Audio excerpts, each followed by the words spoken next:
दहाड़े एक 18 वर्षीय क्लास के एक बच्चे को उसी विद्यालय के संचालक लाइसेंसी रिवॉल्वर से कनपटी पर गोली चलाकर मार दी। जो सबसे बड़ा अपराधी है वो अभी तक पुलिस छू भी नहीं पाई। इसलिए नहीं छू पाई है क्योंकि वाराणसी के जो सांसद हैं श्री नरेंद्र मोदी जी, उनका निकटतम व्यक्ति है। ओबीसी समाज है, इसका वर्तमान और इसका भविष्य दिन दहाड़े हम अपनी आंखों से मरते हुए देखना चाहते हैं। हमको भद्दी भद्दी जाति सूचक गालियां दी गई हैं, माँ बहन की गालियां दी गई हैं। ये मेरा स्तर नहीं है।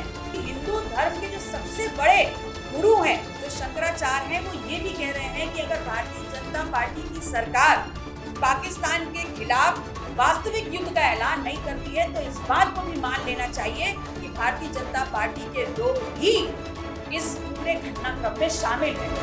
देखिए, बनारस में जो घटनाक्रम हुआ है वहां पर दिन दहाड़े एक 18 वर्षीय इंटरमीडिएट स्कूल के क्लास के एक बच्चे को उसी के विद्यालय के परिसर में उसी विद्यालय के संचालक लाइसेंसी बंदूक रिवॉल्वर से कनपटी पर गोली सटा करके उसको वहां पर मार देते हैं। और सबसे अहम बात यह है कि ये सवाल है कानून व्यवस्था पर, सामाजिक व्यवस्था पर और सरकार पर।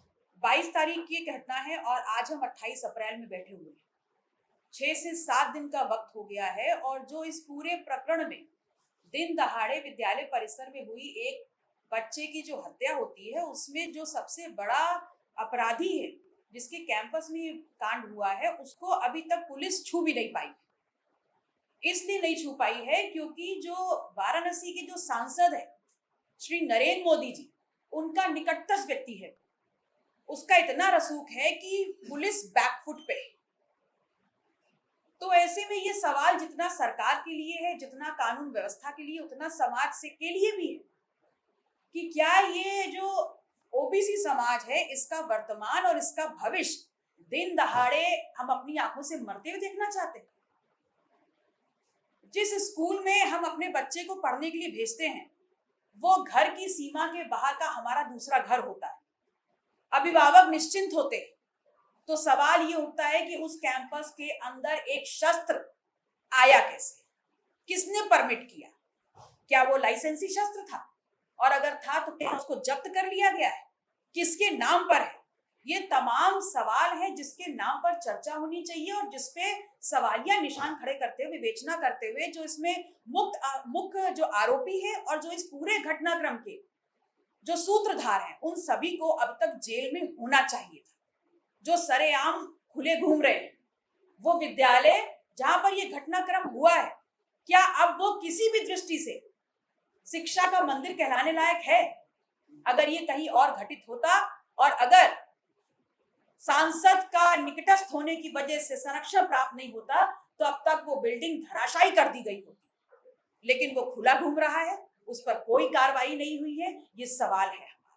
साफ साफ बोलिए ना, गाली दी गई है हमको, भद्दी भद्दी जाति सूचक गालियां दी गई हैं, माँ बहन की गालियां दी गई।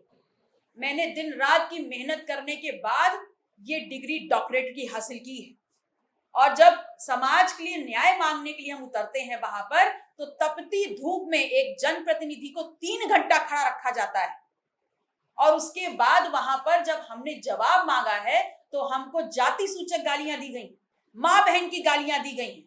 ये मेरा स्तर नहीं है और आपके माध्यम से जो उत्तर प्रदेश के सूबे का सबसे बड़ा पुलिस का अधिकारी है, डीजीपी, मैं वो तमाम गालियां आपके माध्यम से उनको वापस करती हूँ।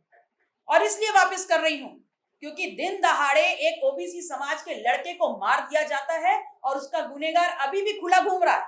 उसको पकड़ने की हैसियत उनकी नहीं है, लेकिन अपनी छाती पर कम से कम इन गालियों का तमगा लगा करके वो अपने आप को गौरवान्वित महसूस कर सकते हैं। एक्शन हम क्या, संपूर्ण बनारस अपने बनारस के सांसद से चाहता है कि इस वक्त आप राजनीति मत करिए।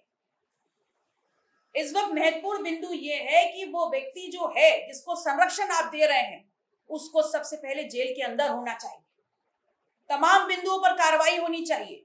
वो विद्यालय को निस्तो नाबूद कर देना चाहिए। वो सीज क्यों नहीं हुआ, इसका जवाब हमको चाहिए। वो भारतीय जनता पार्टी का एक बड़ा नेता है तो भारतीय जनता पार्टी फ्रंट में आकर के अपना रिश्ता उस व्यक्ति से उजागर करे या उसको निष्कासित करे। अगर हमारे समाज को न्याय नहीं मिलता है और लगातार सांसद नरेंद्र मोदी जी के निकटस्थ होने की वजह से अगर संरक्षण मिलता है तो मैं पटेल समाज के एक एक घर तक जाऊंगी, एक एक घर तक जाऊंगी और ये बात बताने का काम करूंगी कि पटेल समाज का खून इतना निकृष्ट नहीं हो सकता और उसकी नसों में खून बह रहा है कि नहीं बह रहा है, कि आपका खून इतना ठंडा पड़ गया है कि हमारे भविष्य को सरेआम गोली मार दी जाएगी। हमने अपने बच्चों को इसलिए पैदा नहीं किया, आपके भी बच्चे होंगे, क्या आप ये बर्दाश्त कर पाएंगे? तो इसलिए ये हम सब की नैतिक जिम्मेदारी है कि पुरजोरी से जो आवाज हम उठा रहे हैं उसको आप भी इस पूरी आवाज को, अन्याय को मुखर होकर के उठाने का काम करें। मैं तो हर गांव हर शहर जाऊंगी और अपने समाज को इकट्ठा करके इसको बड़े आंदोलन में तब्दील करूंगी।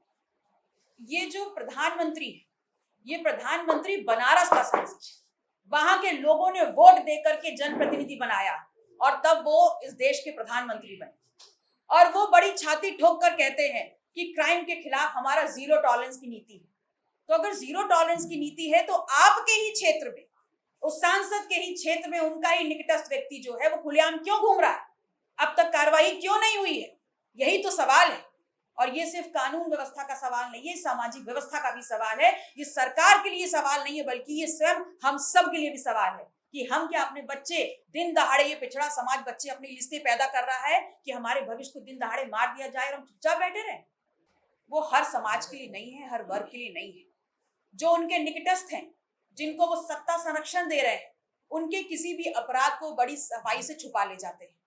और उसके जीता जागता उदाहरण हेमंत पटेल के साथ जो बनारस में हुआ वो है, उसका जीता जागता उदाहरण एक छात्र के साथ जो BHU हिंदी यूनिवर्सिटी में हुआ है वो है। हम उन सभी को एक धारा में, एक श्रृंखला में पिरोते हुए सिर्फ इतना जानते हैं कि हमारे सांसद को, अपने निकटस्थ लोगों को आप संरक्षण देना बंद करिए। यह आंदोलन एक बड़ा आंदोलन बनेगा और न्याय की लड़ाई हम अंतिम सांस तक लड़ेंगे।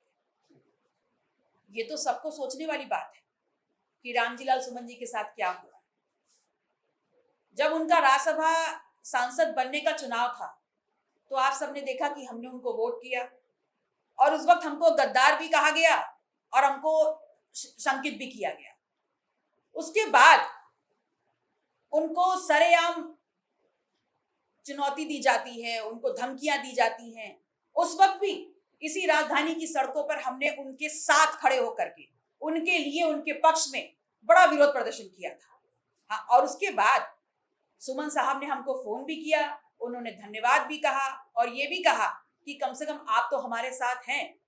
और तब मैंने उनसे कहा था कि धन्यवाद देने जैसी कोई बात नहीं है, ऐसे किसी भी शोषण के खिलाफ लड़ने के लिए मैं प्रतिबद्ध हूँ। और आज भी जो उनके साथ हुआ है, मैं पुनः आपके सामने दोहरा रही हूँ कि मैं उनके साथ पूरी मजबूती से खड़ी हूँ। हमारा संगठन उनके साथ पूरी मजबूती से खड़ा हुआ है। मैं पहलगाम हमले को लेकर लोक गायिका नेहा सिंह राठौर के ऊपर FIR हुई है, देशद्रोह का मुकदमा लगाया हुआ है, कैसे देखती हैं? लोकतांत्रिक व्यवस्था है ये देश, यहाँ पर अपनी बात कहने की और सवाल पूछने की यहाँ पर अधिकार है। तो क्या गलत कहा है नेहा सिंह राठौर ने?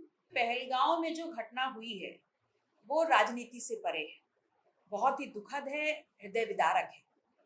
लेकिन इसके साथ साथ मैं ये जरूर कह सकती हूँ कि इस देश का 135 करोड़ जो लोग हैं, उनके साथ साथ मैं भी सरकार के साथ समर्थन में हूँ और सरकार के पूरे सहयोग में हूँ और उनको अधिकार देती हूँ कि जिसने भी ये आतंकवादी घटना हमारे देश में की है, उस पाकिस्तान के खिलाफ आप पूरी मुस्तैदी से एक्शंस लीजिए, हम सब आपके साथ खड़े हैं।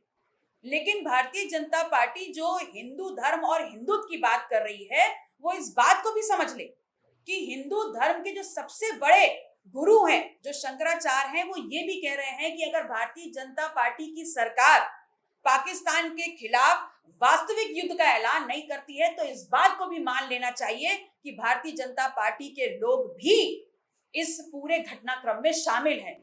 इसलिए मैं निवेदन करूंगी तमाम हिंदुओं से भी, समाज के लोगों से भी, कि आप इस बात को भी अपने ध्यान में रखें, क्योंकि ये आतंकी हमला पाकिस्तान की वजह से जरूर हो सकता है लेकिन मुसलमानों की वजह से नहीं है। इसलिए इसमें हिंदू मुस्लिम का एंगल ढूंढने का काम ना करें। कहावत है, लातों के भूत बातों से नहीं मानते। अभी पुलवामा से हम उबरे नहीं थे और पहलगाम हमारे सामने आ गया। हम कड़ी कार्रवाई करेंगे, कड़ी कार्रवाई करेंगे, तो कड़ी कार्रवाई करिए ना। इस देश का एक एक व्यक्ति, हर राजनीतिक दल, हर राजनेता इस देश की 135 करोड़ जो जनसंख्या है वो आपके साथ समर्थन और आपको पूरा अधिकार दे रही है कि आप वास्तविक लड़ाई में उतरिए, आर पार की लड़ाई लड़िए और परिणाम हासिल करिए। देखिए, निस्संदेह ये भारतीय जो प्रशासनिक सीमा है उसके अंदर नागरिकों के ऊपर हमला हुआ है, और अगर इस देश का नागरिक अपनी सीमा में अपने आप को सुरक्षित महसूस नहीं कर रहा है तो ये एक बहुत बड़ी इस देश के लोगों की सुरक्षा में चूक है।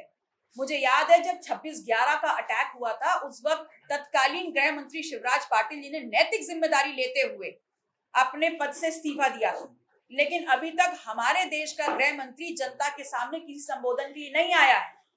तो उनको भी नैतिक जिम्मेदारी लेनी चाहिए कि उनसे भारी चूक हुई है।